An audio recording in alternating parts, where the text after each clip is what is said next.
for souvenirs are all you've left me. Memories of a love you never met. I just can't believe you could forget me.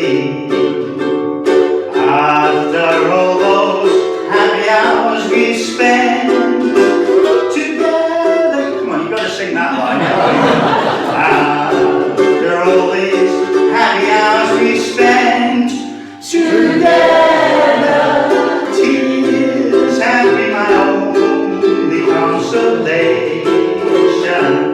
But tears can't mend a broken heart, I must confess. Let's forgive and forget, turn our tears of regret once more to tears of happiness. Yay! Thank you very much. Good afternoon. And of course, that song, Tears, we all remember that one. 1965, a great big #1 hit for several weeks. And in fact, it's actually the third biggest selling single of the 1960s, which is saying something, isn't it? Because if you look at the rest of that top 10 sellers, there's 5 by the Beatles, 1 by Tom Jones, 1 by Elvis, 1 by Engelbert Humperdinck, and then of course our Doddy. So he actually had 4 top 10 records, 8 in the top 20. So it has been said, if that were the full extent of his career achievements, it would be a remarkable career. However, as we all know very well, that was just his sideline. And as a comedian, he was the greatest of all time, I think it's pretty safe to say. I had the absolute privilege of working with him from 2002 to, well, right up until his death in 2018. And actually 16 years. When you look at it, his career lasted 64 years. He turned professional in 1954 and worked right until he passed away. So 16 years, exactly a quarter, the last quarter of his professional life. And what an incredible time it was to get to know him. And I did get to know him pretty well because obviously working with him, I did about 350 performances with him.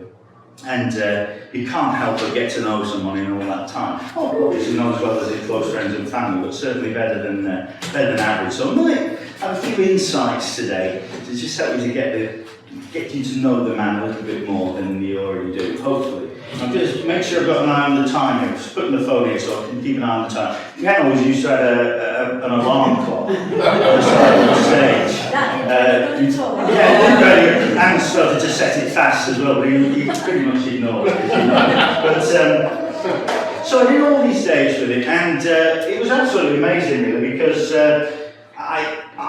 I thought, growing up, I thought I'd missed the boat as far as variety shows were concerned. I absolutely adored variety entertainment, right from being a little kid. It was my granddad that got me into it. He was a bit of a sort of semi-pro entertainer. He played the ukulele. My earliest memories of life, going to my granddad's house, and there he is. He taught me, he was teaching me a card trick. That's me aged around about 4 or 5, something like that. And he taught me card tricks, he taught me ventriloquism, he taught me daft old songs. My earliest memories, going to my granddad's house, you get the ukulele out, play George Formby songs, comedy songs, vaudeville songs, old country songs, anything like that. And it got me so interested in variety and that style of entertainment, which I absolutely adore. But just to prove it goes back a long way, that's the first, I think that's the first picture of me with an instrument. I was about 18 months or maybe 2 then, with the ukulele. So it does go back a long way. But yeah, my granddad started me off in that sense. Just before he died, he gave me a little ukulele. I was only 6 years old. He gave me a ukulele, and that's where it all comes from. He never lived to see me progress in my career, or but it's the only job I've ever had. So it's all thanks to him, really. So I must give him a mention. Now, when I was about 12 years old, something like that, I started doing little paid gigs anywhere that would have me. Church halls, old people's homes, anything like that. Well, anybody that had a little concert going on that I could get a gig, I would do it. And when I was 14, I was talking about Easter 1994. I grew up down south. My dad got a teaching job down south, and we grew up in Dorset. And although I'm a Lancastrian really, my dad said, let's go and see Ken Dodd. He's at the Pavilion Theatre in Bournemouth. He went there every Easter for years and years and years, always did Bournemouth at Easter. And I said, well, that sounds great, let's do it, because, as I said, absolutely love variety entertainment. So off we went to see the Ken Dodd show, and it was absolutely mind-blowing. I mean, we're talking about 1994, if you think back, that's when he recorded the first audience with Ken Dodd. Do you remember that wonderful TV show? I mean, it's got to go down in history as probably the finest ever example of stand-up comedy on film, hasn't it? It's just a masterclass, and it gave Ken such a great boost as well in the 90s. But that's what he was like when I first saw him, and the show just blew me away. And it's funny actually, because my dad said at the time, let's go and see Ken Dodd, because he's getting on a bit, he might be doing it. Well, you know, which sounds ridiculous now, looking back, knowing what we know. But it wasn't as daft as it sounds, because at the time, he was 67, and which is obviously past retirement age for most people. But as we know now, he carried on working up until he was 90. But we weren't to know that at the time. So off we went, saw the show. It finished around about 12:15. And we said, well, shall we hang around, see if we can meet him at the end? And we said, well, might as well. And we went around to the stage, so there were about 30 people waiting. And people, you know, some people just had their books taken into the dressing room and signed, but some wanted to hang around and see him. They said, he will see you, but you'll have to wait. And I said, okay, that sounds fair enough. And it was about an hour and a half, and then out he came, and he made time for every single person. And this was true right up until his last years. He always made time for everybody. And it wasn't like a chore for him. He wanted to give his time to every single person, not just to say hello, sign the book and move on. He actually had a conversation with everybody that was there. Quite amazing, really. It obviously impressed us right away. We thought, wow, what a guy. So it came my turn to chat to him this first meeting, and I think I might have taken my ukulele with me even. I tended to take it everywhere. I had to say, you know, oh, I want to be in show business, Mr. Doddy. And anybody who ever met Ken, you'll know he's incredibly expressive the way he spoke. Part of the job, but he spoke like an actor, you know. And he said, oh, you've got to really, really want it. And it was just, the way he said it was almost dismissive, just ever so slightly scornful, just enough to make me sort of question myself.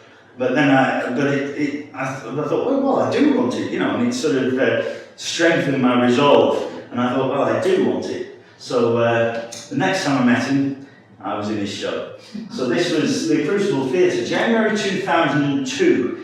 And what an incredible month that was for me. I'd been to university, graduated from university in 2000, and I spent about 18 months doing hotels and clubs and holiday parks, gigs like that, which was a good way to knock the rough edges off your act. But in January 2002, it was like a very lucky time for me at the age of 22, because in that month, I had my first gig with Ken Dodd, my first gig for Dougie Chapman. We've got Beryl here today. Hi, Beryl, from Dougie Chapman Associates, Dougie's partner.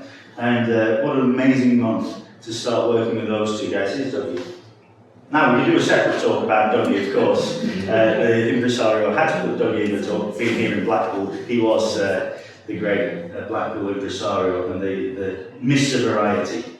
And these two guys, Ken and Doddy, sort of took me under their wing, and they were very much like father figures in a way. Sounds a bit presumptuous to say, but they both used to call me son. You know, they were very good to me. Dougie must have given me 1,500 days of work over the next sort of 15 years. And Doddy not only gave me stacks and stacks of work, but he took it on himself to become a mentor. I didn't ask him, I wasn't brave enough. But I didn't need to. He decided he was going to educate me, tell me what I was doing wrong, what I was doing right, pull my act to pieces, and help me to put it back together again in ways that still worked and for me to this day. The lessons I got were absolutely incredible from him. He, first of all, gave me 2 dates at Sheffield Crucible. I didn't know it was a theatre, I thought it was a snooker hall, because that's where they have the snooker championships, isn't it? The Crucible. So we got there, did these shows at the Crucible. Anne went out front to watch me, Lady Doddy, of course. Now, went out front to watch it, and they must have liked something. I mean, heaven knows what it was like. The act must have been a bit green back then. But she obviously liked it. They didn't just give me the Sheffield days, they gave me 2 dates at Sheffield, 2 dates at Leamington Spa. Now that's kind in itself, because they could have just given me one tryout. In fact, to be fair, if they'd said, we'll give you 1 date and you've got to do it for free, I would still have done it. But no, they gave me 4 dates to sort of prove myself, and they obviously liked what I did, because they then gave me another 50 dates for the rest of the year. And I was off. Amazing. And just shows you the kind of workload that he was doing, incredible work ethic. This is just 1 year. This is not Ken's schedule, this is just the dates I did with him. He was using 5 or 6 different support acts like John Hine, George Galway, James Galway's brother, magic acts like Christian, he was a great act, Paul Derrick, the Birdman. Do anybody seen Paul Derrick with his birds? Yeah. Great act, but you wouldn't want to share a dress. Yeah, that's right. So, yeah, in fact, at this point, Anne was saying right back then, we've got to get it down to 100 dates a year. We've got to get it down to 100. It was several more years before she got it down to that level. Everybody wanted it, and every single theatre full to the rafters, every time. And it sold out in advance. So, you can see this is a great way to hone your act, doing so many days. The reason I wrote this list, by the way, was every year Anne would book the dates in, and she tried not to make the same support act work at the same venues 2 years in a row. So it was very helpful to have a record of which venues you'd done. So I thought, well, if I write them all down, I can tell her I did that one last year, I haven't done that one for a while, and so on. So I've got a good list. That's the first and last, it's about 8 pages long, but I've just photographed the first and last pages of it, and it goes up to November the 5th, right 3 days before his 90th birthday. And it says a total at the bottom, 347 shows, yeah. Going back to this tuition that he gave me, you see the third venue on the list there, Leeds, City Varieties Leeds. And I came off stage at the end of the show, and he'd written a page of notes for me, a full A4 page of notes. Try this, try that, don't do that. Have you thought about this? Now, even then he was 74, something like that. He didn't need to do that. No way did he need to spend all that time. But he did. He wanted to help me out and, as much as possible, improve my act. So many tips he gave me as we went along through the years.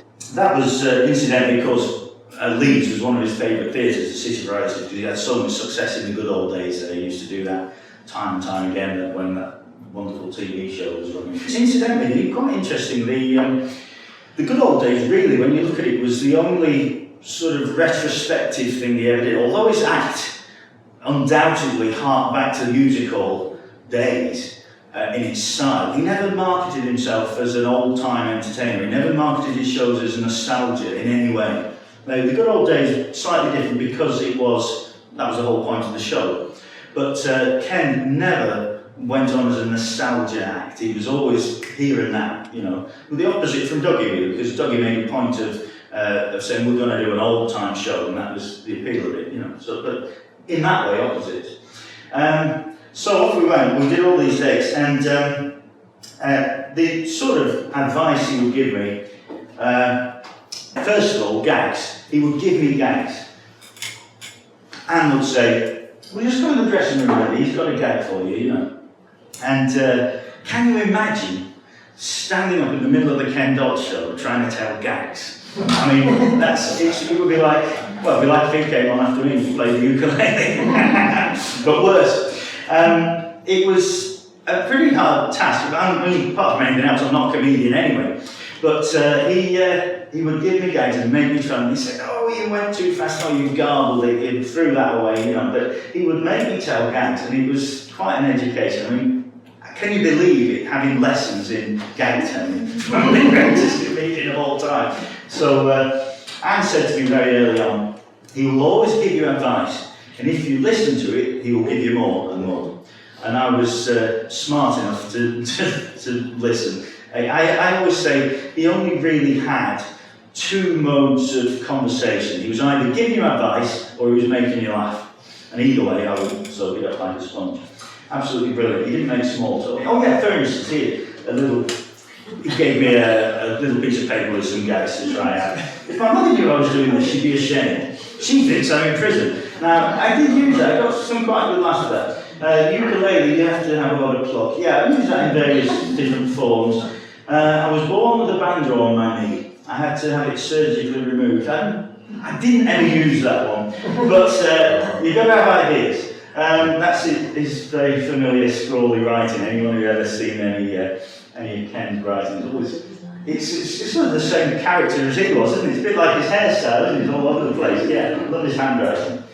But anyway, did anybody go to the exhibition in Liverpool last year? Yeah, quite a lot. It was absolutely brilliant. The Museum of Liverpool had so many of his props and costumes. I think it was quite strange actually to see his hat and coat hanging there, and to think the last time I saw that he was swearing and talking, funny to think, but it was a brilliant exhibition, really great. That's a print that was at the exhibition. The original of this picture hangs in the National Portrait Gallery in London. Brilliant painting. But I absolutely love this picture because that's how I remember him, in the dressing room, that after the show, taking his shirt off, and he stood there chatting. He liked to chat after the show to wind down, because it's obviously come off after a long show like that. His brain was racing, and I think it helped him to just unwind. And whoever was there, sometimes there'd be fans who'd written to him and want to meet him. Sometimes it was sort of celebrity friends of his would be in the locality and they'd come in. And sometimes there weren't too many of them, and I could pop in and have a chat. Now, at the exhibition last year, it was very, very interesting because they showed some of his notebooks, his workings, his writings. Now, whenever we did a show, wherever it was, he would always come into the dressing room. Anne would bring in all the props, the costumes, the dog, the drum, the merchandise and everything. Ken would come in with big carrier bags full of books and notepads. He always had books with him. I used to think, when's he going to read them? When time? Because he wouldn't get to the theatre till 6 o'clock. But he had to have these books with him. So interesting. He always had to read and write. It's well documented that he read everything he could read about comedy and the psychology of humour and so on. Every book about Ken, every documentary has always told us that. But there's a little more to it than that. He read lots of different subjects. Anne said on a documentary his favourite book was The Wind in the Willows, so you can understand the creation of the demon, like in a sort of whimsical fantasy like that. But you see these notebooks, incidentally, he did tell Anne that after he was gone, he wanted all his notebooks to be destroyed. He didn't really want anyone to see them. And that left Anne with quite a tough decision to make, because you've got to, whilst you want to respect his wishes, you've got to understand that this is like the workings of a genius. It's like having Einstein's notebook, in my opinion anyway. He's that kind of, in entertainment terms, he was a genius of the highest order. So how do you burn his workings? You can't. And I think Anne, not that anyone needs my opinion, but I think Anne did make the right decision to keep them, because it would be sacrilege really to burn all these incredible notes. Now, what you see here is called a mind map. You draw a subject in the middle in a circle, and you put little legs off it, and then you put more topics that are related to it. It's a sort of technique to get creativity flowing, and it's related to brainstorming. Quite interesting this, because brainstorming was invented by a guy called Alex Osborne back in the 30s and developed through the 40s. He wrote a book about it in the 50s. And basically he was a marketing executive, or a salesman in other words, if you want to put it that way. A lot of the people who write these kind of books are salespeople. Now, here's one he wrote for me. This is a mind map. He's trying to explain this system to me one night. We were at the Gatehouse Theatre in Stafford. In fact, I can date this because it was 2009. I know this because it was the first night I did my movie themes medley on the violin. I had this medley. Now, people say to me, what did Ken Dodd teach you? And my first answer is always, he taught me how to edit my act. And people think that's a joke, because they say, oh yeah, right, that's why his act was 4.5 hours long. But when you look at it, there's no dead wood in it. Every routine he puts into the act, I've saw this over the months and years, he put a routine in the act, and then it would get shorter and shorter and shorter. And he told me what he was doing. He said, you work, whether it's a routine or just a gag, you work it down, you isolate the bit that's getting the effect, and then you cut out all the rubbish. And so he would put a routine, edit it down, and then he's got room for another one. So over the years, the act changed, developed, grew, but there was no wasted time in it. He would edit everything. And that was such a valuable lesson. So anyway, I've done this new medley, because I was doing the summer scene at Cromer Pier that year, and I wanted to try this new medley. So it was 16 film themes in 4 minutes. I still use it, I played it last night.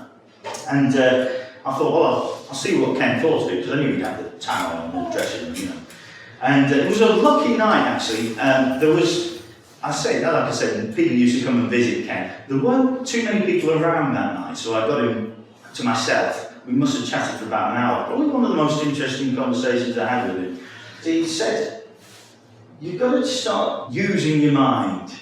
And he showed me this mind map. He said, you must buy this book by a guy called Tony Buzan. He's written it on Tony Buzan and Edward Debono. He said, read these books by these guys. Now, at the time, I thought, oh, this is great. He's giving me tips about what I should do. It wasn't until I saw the exhibition last year that I realised he was actually not just giving me tips about what I should do. He was giving me his own system for success. This is what he did. Brainstorming and mind mapping and all these things to get creativity flowing. The idea of brainstorming is you put a load of ideas down on a page. You don't care how silly they sound, even if they sound daft. He told me this. He said, write 20 ideas down on a page, things you might do in your act. Even if they sound silly, just write them down. The point is you write as many ideas as you can, and then you save the analysis till later. So it gets the ideas flowing. You don't worry about whether they're good ideas or not. That comes separately. Otherwise, if you start worrying about whether they're good or not, it just stops the creativity, it stops the flow. So you have to do that as a separate process. It might be why he didn't really want anyone looking at his notebooks, you see, because it's not a finished work, it's not a presentation for anybody, it's just a part of the process, you see. So you've got to bear that in mind when you look at his writings. So, for instance, he's got Andy's Future in the middle. This is the topic. He said, act as is, and then things coming off that, comedy, you might write poems. Just come up without ideas. Then he said, you might have children. You wrote children. He said, we haven't had that. Then he said, you might be an actor. And then he put over here, you might go to the gym. I think that was a comedy one. I can't remember what he wrote on the top corner because it got thrown off over the years. But anyway, that's a mind map. And I didn't realise how much that was part of his own personal system until I saw his notebooks at the exhibition last year. So Julie went out and took his advice. I bought these books by these guys, by Tony Buzan and Edward Debono. And while I was there, I saw so many other, these sort of self-improvement books, and so many of them are written by salespeople, as I say. For instance, Napoleon Hill, who wrote all the books on achieving success. He was at one time a car salesman, a pioneer of network marketing. Brian Tracy, writes big selling books about how to achieve your own goals and successes. And he was a salesman. Although actually Brian Tracy also wrote a best-selling book about time management, so perhaps he's not reading this. But very interesting, and I strongly suspect that maybe Ken's voracious reading started when he was a door-to-door salesman, because of course that's what he did before going into comedy for a few years. He sold pots and pans and cleaning products, knocking on people's doors.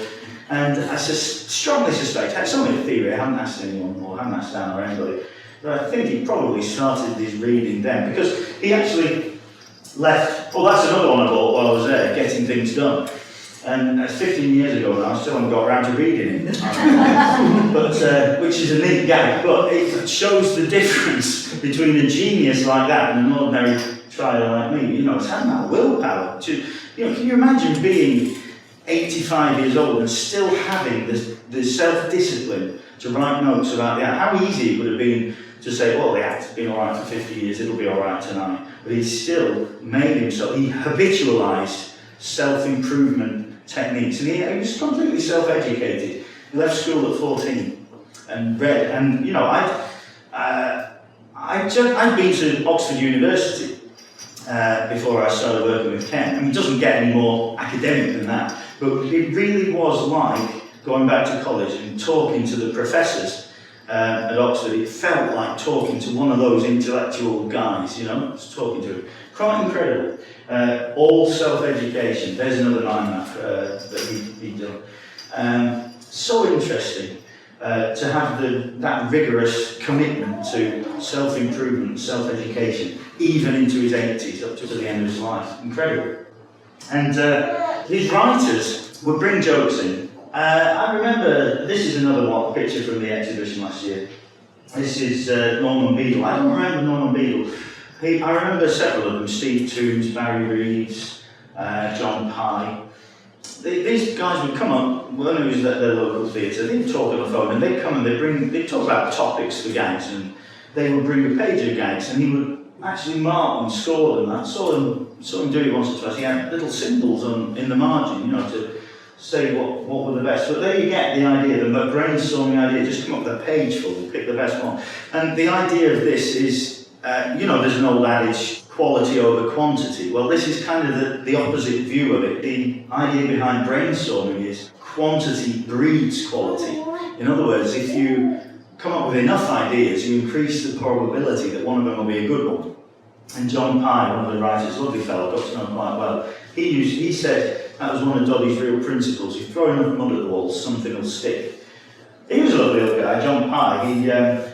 Doddy must have trusted him, because he actually used to read some of John's things without testing them first. John would, way back at the beginning, he used to come out with the drum. You know, remember the big drum? Come out in the second half of the show with the drum. And John Pye would stick a little postcard-sized card on it with blue tack on the drum. And he'd write a little 4-line poem for Ken. And he must have trusted him, because he would actually read some of these without even looking at them first. He'd bang the drum and they'd say, right, let's see what we've got here. And he'd read them out. And they were often to do with the locality that we were in. I wish I could remember some. I remember not one or two. Some of them were brilliantly funny. Some of them were funny because they were so corny. I remember we were in Kendal one night, and he picked up the drum and said, right, what have we got here?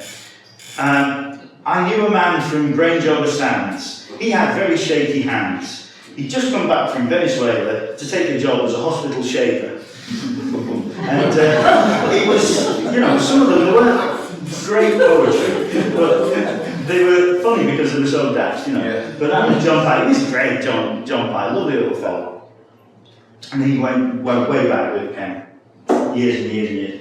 Another great guy that I got to know was Laurie Bellew. He was a chap who'd known Ken right back since the 50s. He started writing gags for him in the 50s and for Bob Monkhouse as well. They'd known each other that long. He knew everything about Ken's act. He's absolutely brilliant guy, such an interesting guy. He was a PR guy, really, and worked with Ken for years. But he loved variety, and I used to love chatting to him. He knew all the acts and everything they'd done, and he was just such great company. And I said, what was Ken's act like back in the 50s? Laurie, and he said, well, it's the same as it is now, it's just grown, you know, because he would start off doing 10-minute spots in those days, you know. He said, it's amazing the way he works his act, keeps it fresh. Every single night, you know, he would go on with half a dozen new gags written on the back of his hand, and you have to try something new out every night. I remember Laurie saying to me one night, I didn't do a gag tonight, I've not heard for years. He said, I saw a guy at the stage door with a piece of lemon in his ear. I said, is that a hearing aid? He said, no, it's a lemonade. He said, I haven't heard that for 50 years. He just pulled it out of nowhere. But that was Laurie, brilliant guy. I went and visited him down in Norfolk at his home. Lovely fella, lovely fella. So this was the format of the show. It would be, as you can see, it's a long show. There was always a little photocopy programme inside the brochure, so you know what was going on. You'd have the overture. Who remembers Kevin Spate and Irving Tisdale? Do you remember those guys?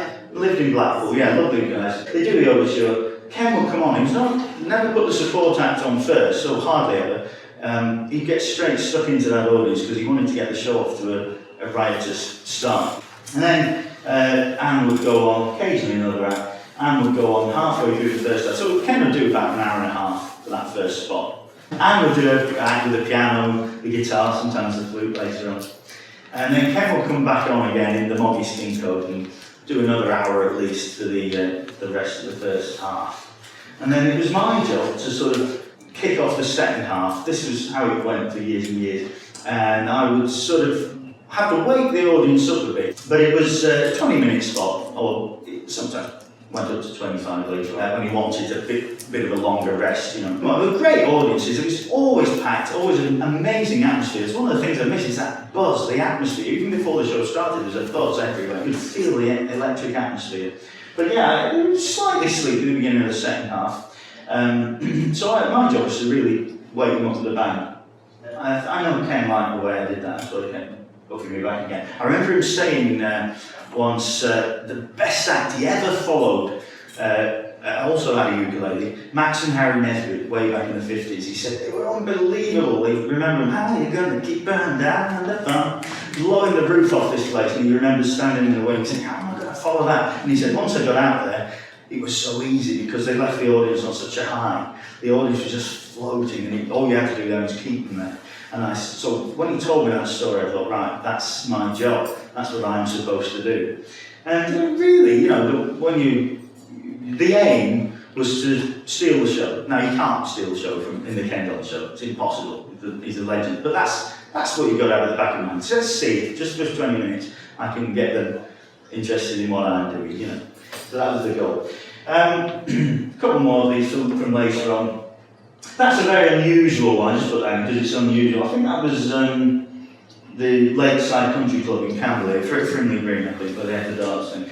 Very unusual for just me to do a spot, then Ken, nothing else. But it was a shorter evening, so just put that in because it's unusual. Later on, we would get to this. Now, this is, in the sort of last 5 years, probably, something like that. Ken wanted a slightly longer break, or Anne, at any rate, wanted him to have a longer break.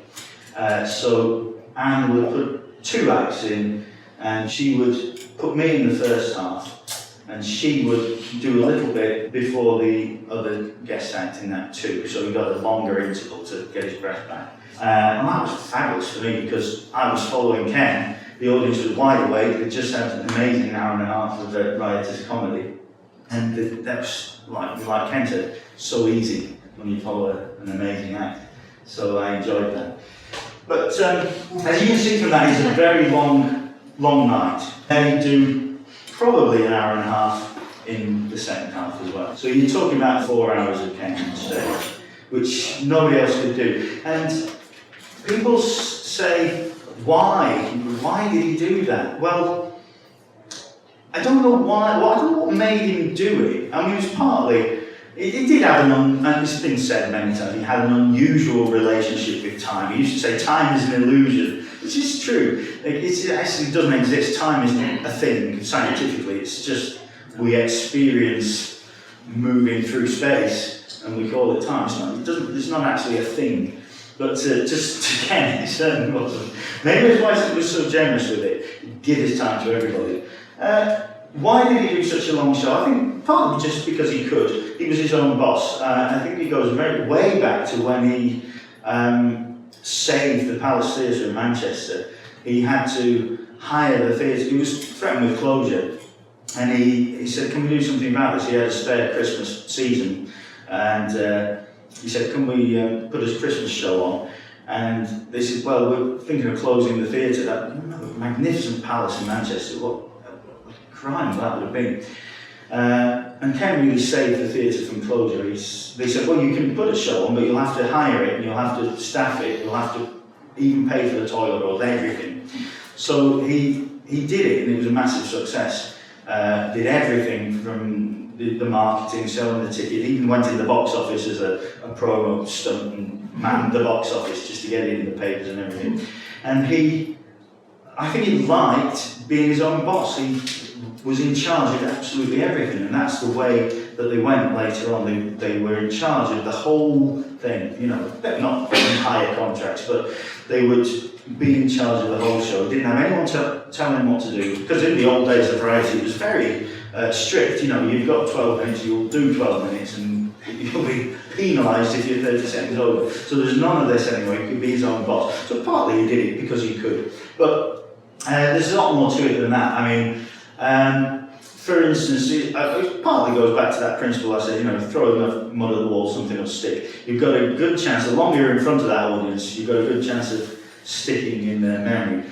But there's a lot of reasons why it works so well. The word of mouth was incredibly good, you know, because there's no better marketing quality than word of mouth. We all know that. When people go to a show, somebody will say, what was it like? Yeah, it was all right, and that's it. But with Ken, they had these stories to tell. Well, the babysitter went home and charged us an extra 20 quid, or we couldn't get a bus, the car park was locked, and there's all these stories grew up. So people could have a little moan about how late it was, and then of course they get exaggerated. So, somebody said we didn't get home till 2 a.m, and then the next person would tell it, they went to the Ken Dodd show, he was still on stage at 2 a.m. It got incredibly exaggerated. The show was always finished at around about 12:15 when I started doing it. It did get later, and it ended up about 1:30. The latest one I ever did was Stockport Plaza. We did 1:05, but that was quite unusual. But pretty impressive. There's other reasons why it worked so well for him as well. I mean, for instance, it was a show of skill and prowess in some ways. Part of the appeal of a variety act, I always think, is you're watching somebody doing something that no one else in the world can do. And it's hard for a comic to get that, because really, when you watch a comic, it looks like they're just standing there talking. And people think, well, I can do that, I tell a few jokes in the pub, you know, and they don't recognise the skill. And Ken made it very obvious that he was studious, that, you know, everyone knows he was well-read and all that, and studied comedy. But there's also the comment then, how does he do that, you know? How can he possibly do that? How can anyone stand up there for that length of time and reel off all those gags? He even did a world record. He did a show at the Royal Court in Liverpool in the 70s, which was a Guinness World Record for the number of gags he told in a certain time. So he wanted it to be known. He got the wow factor that way, you know, like when you watch a magician or a juggler or something, those kind of acts, it's easy to say, oh my God, how can anyone do that? But Ken achieved that for a comic, which is quite clever, you know, because most comics, no one thinks they're that clever. They just think they're funny. So we got another bite at the cherry. And the other thing, of course, is the sheer experience he had. Now, there are other artists in show business who've done a 60-year career, but even those probably only done their act for an hour. Ken's done years of doing 4 hours, you know, so he got all that, so many times more experience on stage than anybody else. So there's a lot of reasons why it worked well. And I'm not saying that's the reason why he did it, but it certainly, as it developed, it may have been, I don't know, but it certainly developed into a great success system that he wanted to stick to. And even when, you know, people would say to him when he was getting older, oh, we've got to cut it down, and would tell him to cut it down. He didn't really want to cut it down. And the public answer he would always give to why you do those long shows, he'd say, well, it's a shame to break up the party when we're having a good time, you know, which is partly true as well, of course. But quite incredible. No one else has ever been able to do it. People say to me, I bet you don't miss those long nights, do you? But I do, I really do. I'd give anything to be sat in the wings of some far-flung theatre at midnight watching Debunking, you know. It was absolutely amazing. I would watch him at every opportunity. I wanted to soak it up, see what he was doing. I would sit in the wings and just enjoy it, you know, and try and work out what he was doing. Incredible. So yeah, a funny relationship with time. The other thing, I was always late as well for everything, by the way. I remember, I mean, he's notorious for being late. I'm not giving away any secrets saying this. Everybody knows he was last minute, but just to give you an idea what it could be like. I remember one show, we were at the Festival Theatre in Malvern, and it was a 7:30 start. And I was there about 4:30 to set up. That's normally what we would do. I'd get there about 4:30, the musicians the same. We'd get in, set up, do a sound check, and try and be all finished by the time Ken arrived around about 6. Well, anyway, this one day at Malvern, it got to 7:15, and I was the only one there. The musicians were stuck on the M6, Ken and Anne were stuck on the M6, and the audience was in the house. And I was thinking, what am I going to do in 15 minutes' time? You know, they were even starting to talk about, well, you could go on, you know, do your spot first. And I thought, well, what if he's still not here when I finish? Do I just keep going on? I didn't fancy that. But luckily, about somewhere between 7:15 and 7:20, the fire doors flew open and the band started to load their keyboards and drums in, and Ken arrived. And he had a cup of tea, and incredible, really, after this terrible journey that he had. Certainly by 7:45, he was on. Yeah, he's known for having a funny relationship with time. But mainly, I think, because he just gives his time to everybody. So generous with it, incredibly generous. The other myth, of course, is that he was tight with money, had a funny relationship with money. He didn't have a funny relationship with money. He had a lot of money. His relationship with money was incredibly normal. That's the point. What was unusual was the level of his earnings. But his attitude to money remained exactly the same as it had always been. He remained steadfastly true to his original identity, Kenneth Arthur Dodd, son of a knotty ash coal merchant. And he didn't change with fame and fortune. And that must have been a conscious decision not to change, because we've all seen, you know, stars who make bad decisions, trust the wrong people, end up bankrupt. And he wasn't going to go down that route. He was true to who he was. So it's not true that he had a funny relationship with money. What is strange is that he had such a normal relationship with money. He knew the value of a pound. I remember reading an interview with him way back, before I even started working with him, and he said, my audience is ordinary working people. How can I look them in the eye and talk to them if I don't know the price of cabbage? And that's the way he looked at it. He was normal, he was himself.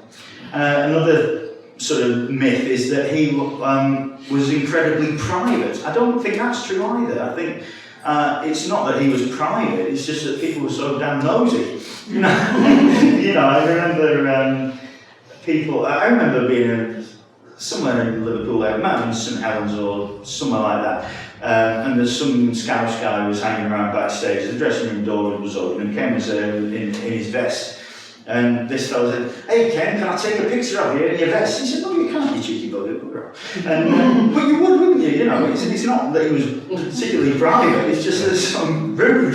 And he had a stalker. The first show I did when the stalker was there, a terrible nightmare with such people from time to time. You know. But Arthur, he always quoted Arthur Askey said, "You have to have your own place when you shut your front door." You've got to have some privacy, and you do. I mean, everybody does. It's not unusual. It's just normal, isn't it? And I think he'd always put the show on when he met people, whoever it was. I mean, you could people say, Anne used to say, or his family used to say, you could never walk down the street with him because everybody would stop and talk, and he'd give everybody a conversation. It took hours just to walk down the street.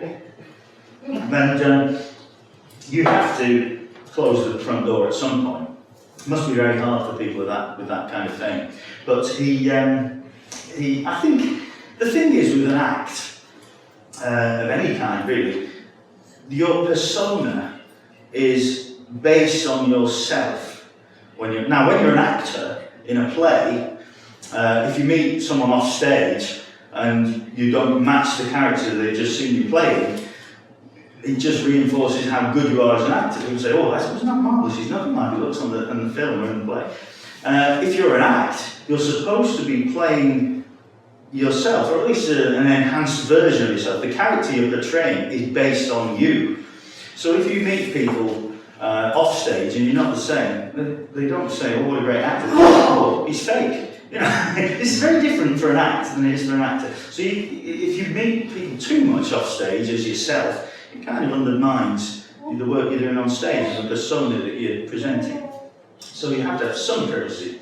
But there you go, those are the myths that build up. Let's look at a few photographs. I thought it'd be nice to show you a few photos. I've got loads of photos. This was at the Sands Centre, Carlisle. And somebody was doing a magazine interview, and they had a picture, they were interviewing me for a ukulele magazine, and they said, "Oh, while we're here, let's have a picture." And there's Ken with the uke. You can see by where he's putting his fingers. He did know a few chords on the uke. He told me he had one at home, but I never really heard him play it. He'd sort of fumble around a bit. But I put this one in to just tell you about some of the interesting people we used to meet. This is Ted Ray's violin. We were down at Worthing, we always met interesting people. We were down at Worthing Pavilion one day, and Ted Ray's son, Andrew, popped in, and he brought his father's violin. Ken always said how much he admired Ted Ray. He said he had the slickest delivery of the lot. I don't think he just said that because Ted's son was there, Andrew. I'd heard him mention Ted Ray many times. He thought it was great. Andrew presented the violin to Ken, because he always talked about a comedy museum one, and there's still some talk about it, we'll see.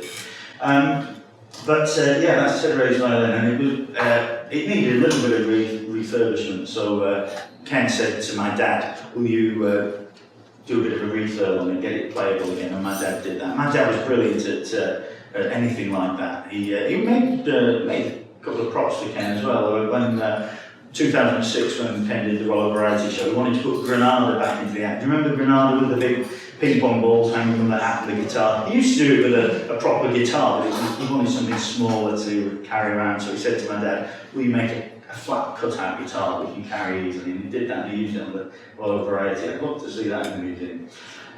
He really got on well with my dad. He had a lot of time for my dad, and they would always chat in the days my dad was around. So yeah, Ted Ray's violin. The same day at Worthing, actually, that Andrew Ray popped in, Arthur Aske's grandson was there as well, Anthea's son. And that was nice to meet him, because another great hero of Ken's, Arthur Askey. And he said, you can see the likeness actually, and he said how much he admired Arthur Askey. Brilliant. He said, "Oh yes, sort of like, this was Fairfield Hall's Croydon." This is way back, quite early on, working with him. Scylla presented him with the Lifetime Achievement Award for comedy, and then I went on straight after that, at the end of his first spot, and then I went on after that. So it was briefly met her, and I think Tim Rice was on the front row. We always had exciting people around. This was a good dude. Now this was his 80th birthday. You see the date there, just before his 80th birthday, 2007. And they put this big dinner on in Liverpool. And Ken wouldn't have any mention of being 80. He didn't want to be reminded he was 80. In fact, I remember him saying to me once, "How old are you now, son?" I said, 26. He said, "Time to start knocking a couple of years off. You'll be glad of it one day." He didn't want any mention of being 80, so they had to put celebrating over half a century of stardom. That's the only thing he'd allow them to pin it on. But there's the running order. You can see the kind of people we hobnobbed with. Duncan Norvell, Jimmy Cricket, also Johnny Cash and Johnny Moore, Claire Sweeney, Jeremy Beadle, Frank Carson. I think Frank Carson got a bit tipsy and had to go to bed. He didn't do his spot. There's me. What am I doing on that bill? And Danny LaRue. Danny LaRue said, everybody knows what a huge ego he had. Doddy used to say, he's got the biggest ego in the world, but you have to forgive him because he loves the business, you know. Danny LaRue said to me afterwards, after my spot, he said, "You never bloody well mentioned me." I was sorry, Dan, they put my time right there. But yeah, what amazing things we had. People who we met.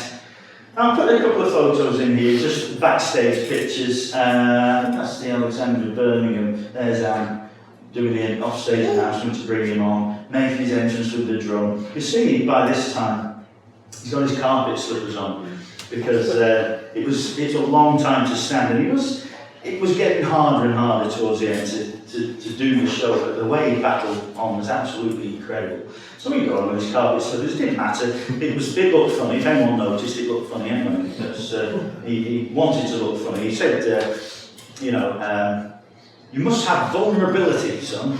He said, I thought, well, I've got it in space, it's all right with me. But you have to look vulnerable. He said, people warned you if there's vulnerability. He said, you know, don't forget, people will be watching you playing that and they'll say, they'll clap, but they'll think, wish I could do that. So you've got to be vulnerable in some way. And that's why he loved the sticking out teeth, you know, before the curtain went up, he'd always mess the hair up or something. He'd have his belt dangling a bit or something. Speaking of his belt, there's such a funny thing I remember. I think King George's Hall in Blackburn, all my family had come to see. I was from Blackburn originally. My family had come to see. This is just a little example of how funny he could be, but in different ways. There's so many people wanted to talk to him after the show, and Anne was trying to chivvy him along, get out of the theatre. And he wouldn't be hurried.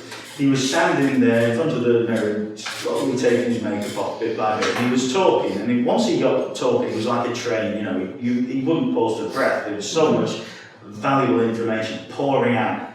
Anyway, I couldn't hurry him up, and in the end, she was so desperate to get out of the theatre, she actually knelt down with his belt and started threading it through the belt loops and his trousers, and he completely ignored and kept talking.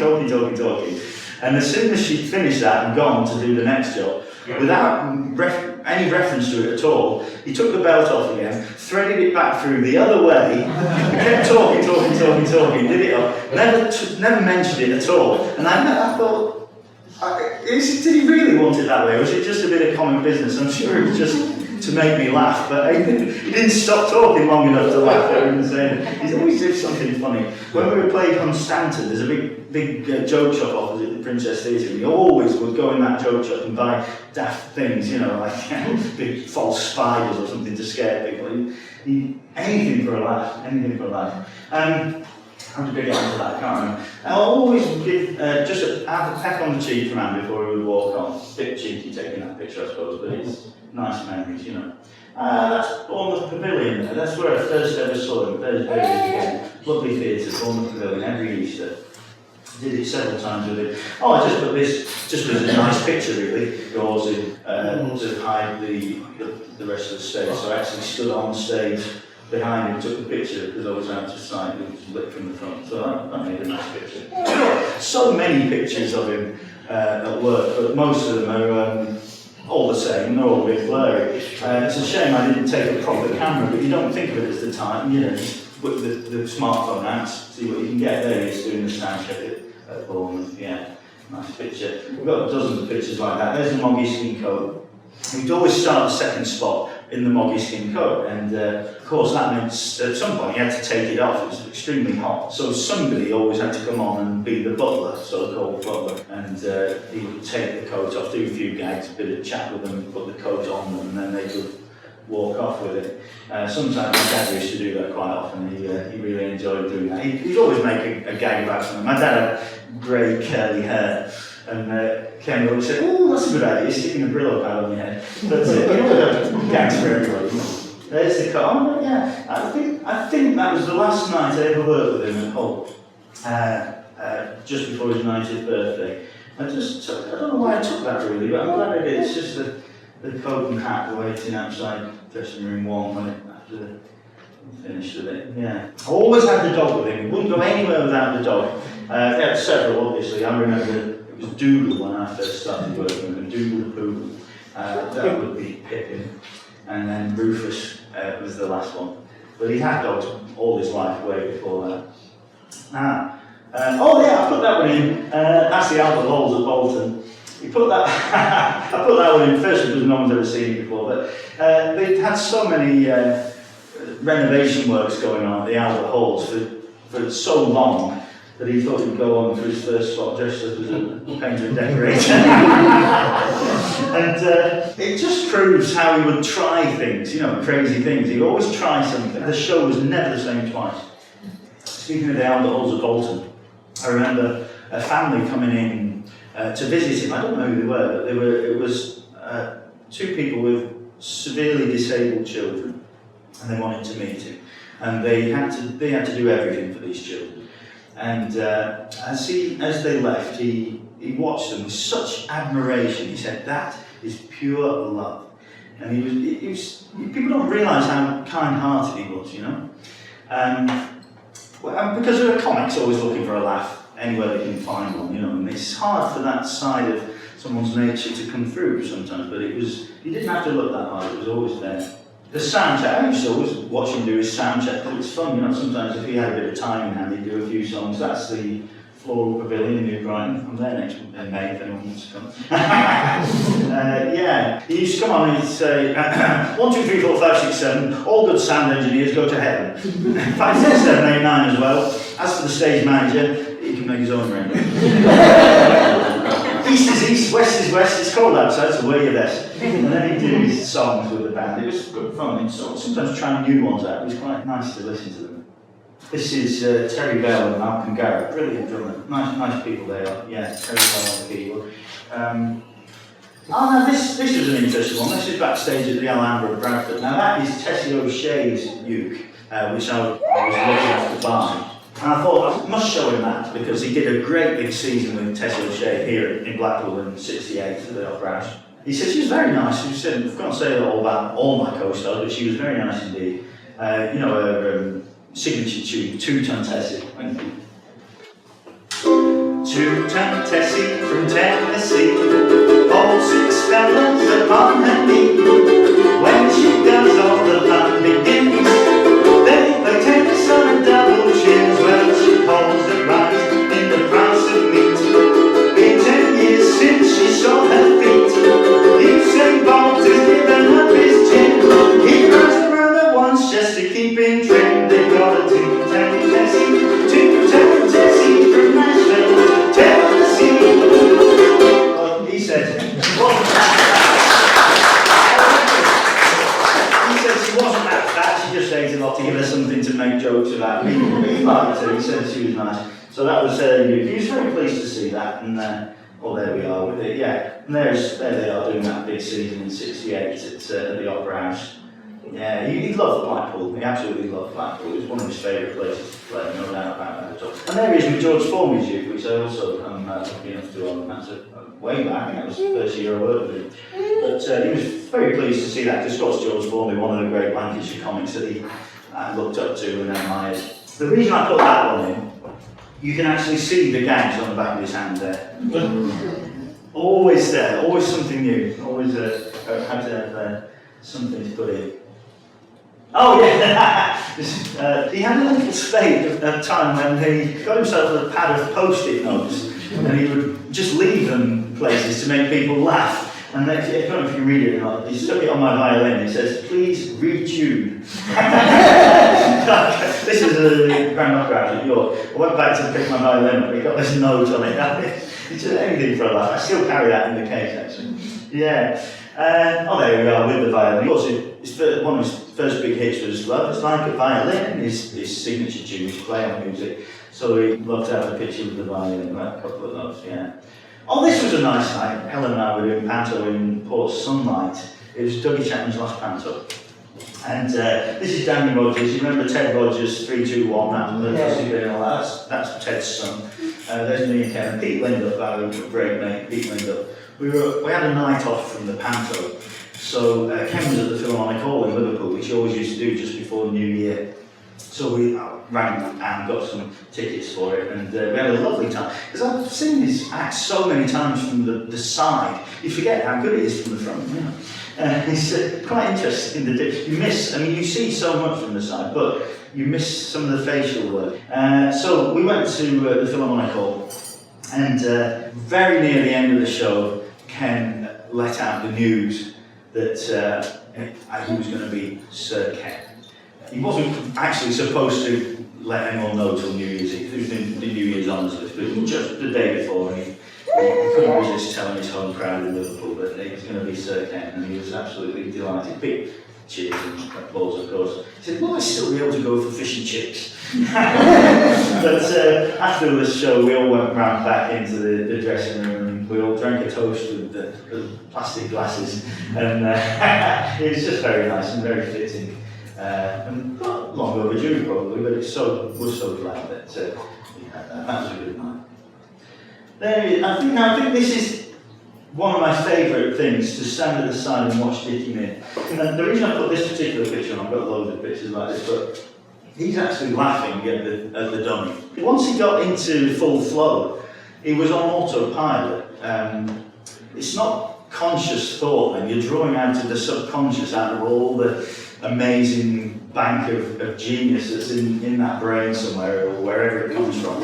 He would make ad-libs, and he'd say, I've been on stage and heard myself telling jokes I've never heard before. Isn't that incredible to be that good at it? I mean, musicians improvise, don't they? And that's kind of similar. But to actually form, structure, and deliver jokes on the fly is quite an amazing thing that the really good comics can do, and he certainly did. But even another level to that, he would hear the doll ad-libbing at him, and it would make him laugh. And he said to me sometimes about Dickie Min, he said, sometimes I think he's real, you know, because he just got into that character, and off he went. Yeah, absolutely incredible. One of my favourite bits of the show. Now this was his very last show in Blackpool, and I was so glad to have done it with him, up at the Grand of course. We always used to do Sundays in the Illuminations, so this was the last, I think it was 22nd of October 2017. He was absolutely brilliant. He was always brilliant, but he seemed to really pull out all the stops this night. There were all the dignitaries there we met before the show. The two souls brought the waxwork, had pictures taken with that. And he just really went for it that night. It was absolutely brilliant. He was, looking back, it seems almost as if he knew it was his last show at Blackpool. I don't know, I'm a bit fanciful, I don't know, but it felt like it. It was absolutely brilliant. There's the audience, even the top shelf full, look at that. Yeah. He was struggling by now. I mean, this is unusual. This is before his first entrance, and would always walk on with the drum. But here he was actually standing on stage behind the taps, so we didn't have to walk on. It was that much of a struggle that Anne actually said, I don't want you to walk on and wear yourself out, walk into the mic. Get on and be ready. And then you're there already. So you can see how hard he was working by that time. A couple of weeks before his 90th birthday. It wasn't easy, but he soldiered on like no one you've ever seen. And he did an amazing show. I think I've got, oh no, that's me doing I've got some video of it. That's me going on to my spot. I did the first half spot. Oh, that was this out of order. Yeah, this is the first entrance.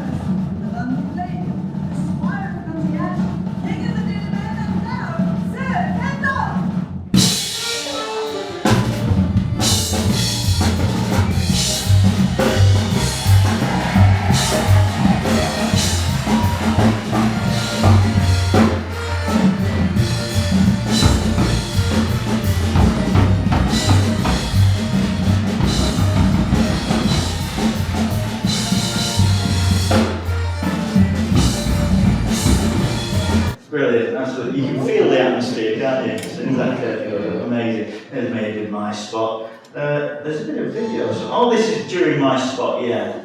He even got changed on stage level because the dressing rooms are upstairs at the Grand, some of you know.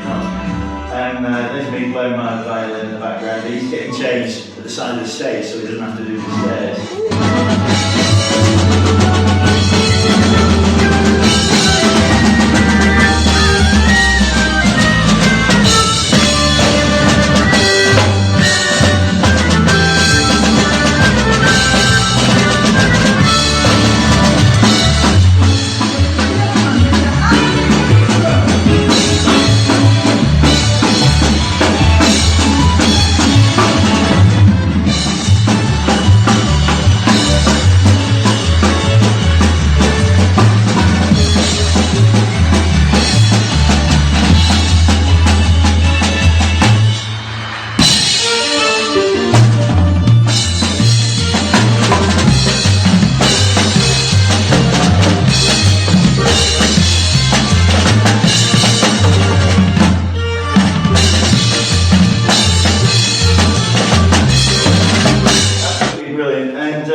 his final curtain call. I would help them out with the merchandise and so on. So I went around. As soon as he would sing Absent Friends at the end of the show, that was my cue to go out and help with the merchandise table. So I got a nice shot there. His final curtain call at Blackpool. There it was.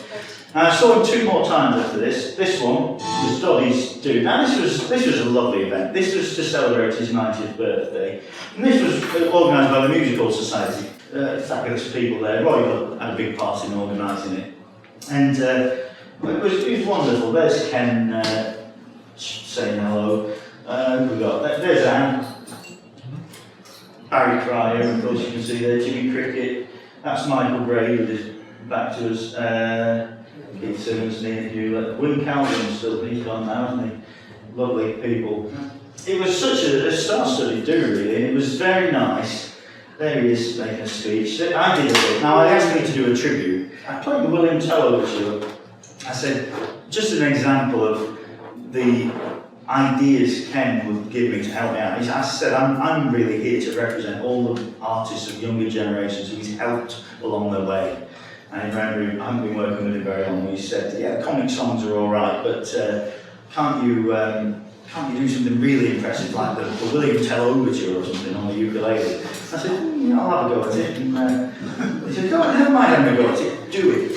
So,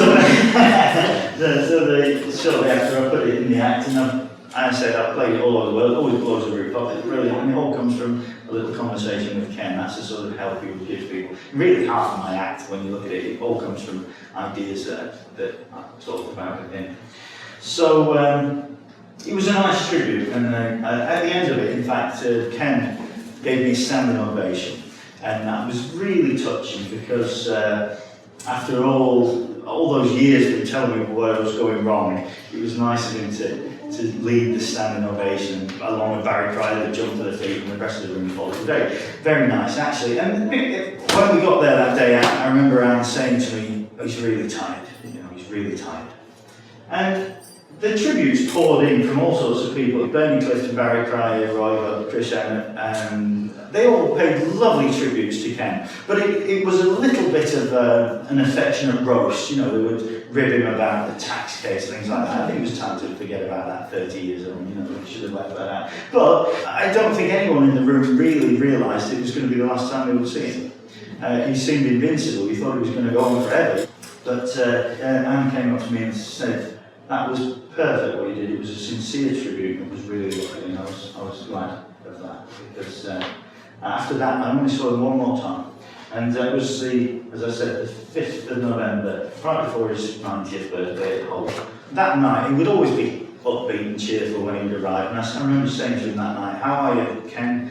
And he said, "Knackered." We knew he was struggling by that point, He did a couple more shows after that into December, and then we got the news that he'd been in hospital, and we thought he would pull through. So strong, such a strong person, such a fighter. I remember ringing Anne about when he'd been in hospital a couple of weeks, and she said, we're optimistic. She was getting the house ready for him to come home, and she got a stair lift and all these things to make it easier for him. But he was, he did, in fact, it's the anniversary today, 7 years today since he came out of hospital. And but as you know, he never set foot on stage again. And it was very sad. The last thing I heard from him was Don Reed. Do you remember the comic Don Reed, the comedian? He went to visit him in hospital, and he passed on a message. He said, "Tell Andy, keep doing my gags, and you'll do them well." He never said that ever. He made a cock up of that, But he said, "You'll do them well." So he passed me a little encouragement on, and that was the last time I heard from Ken. And the funeral was like a state funeral, really. It was the most incredible thing. 3,000 people in the cathedral, and crowds outside and lining the route for miles and miles. It was absolutely unbelievable, really. A very hard day. I don't think I'd ever, put it this way, I don't think I'd ever felt a loss so deep outside of my own family. I just adored him, But the story goes on because Anne is now doing incredible work She inherited his money, which is a huge amount, of course, and she's now putting it to so many good uses. She's one of the first things, for instance, this is the little hall opposite his house where he went to school, and Anne has paid for it to be renovated and extended. It's now a community hall,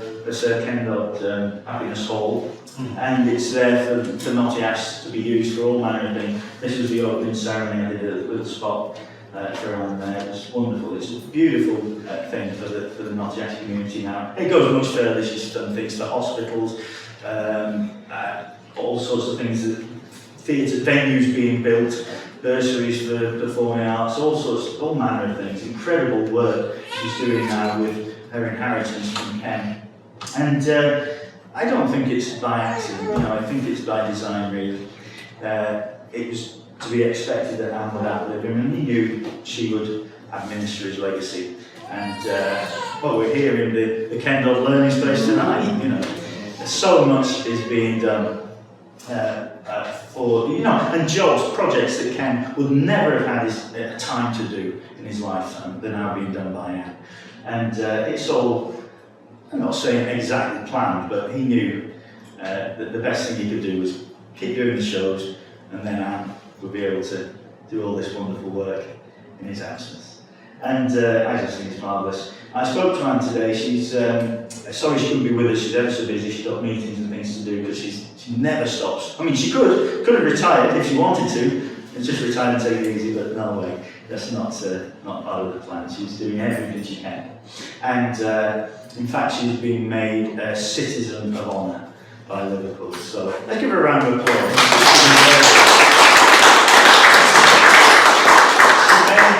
A lovely film, a documentary film. I went to the premiere. In fact, I had the honour of introducing it at City Varieties in Leeds. They've renamed the auditorium the Sir Ken Dodd Auditorium, and they've showed the premiere of Anne's documentary, and it's going to be shown for the first time on BBC Two on the 23rd of March. So don't miss it, it's absolutely brilliant. But the story, Ken isn't here, but the story goes on. So he's still spreading happiness. Let's do it. Happiness, happiness, the greatest gift that I possess. I thank the Lord that I've been blessed with more than my share of happiness. To me this world is a wonderful place. I'm the luckiest human in the human race. I've got no silver and I've got no gold, but I've got happiness in my soul. Happiness, happiness, the greatest gift that I possess. I thank the Lord that I've been blessed with more